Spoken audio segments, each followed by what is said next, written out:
અરવલ્લીમાં પોલીસની આબરૂ ફરી ધૂળધાણી થઈ। માલપુરમાં બુટલેગરો બેફામ બન્યા હતા।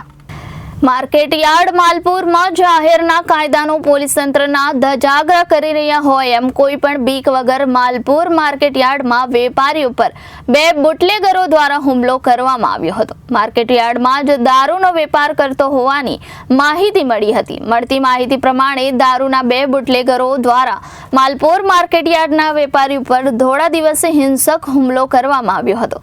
બુટલેગરો બેફામ બન્યા હોવાની બે ઘટનાઓ તાજેતરમાં જ વડોદરામાં હત્યા અને અમદાવાદમાં બુટલેગરે કાગડા પીઠ ખાતે તલવારથી એકનું મોત કરેલ છે તેવી ઘટના બનવા પામી છે। ત્યારે ગાંધીના ગુજરાતમાં બુટલેગરો બેફામ બન્યા હોય તેવું જોવા મળી રહ્યું છે।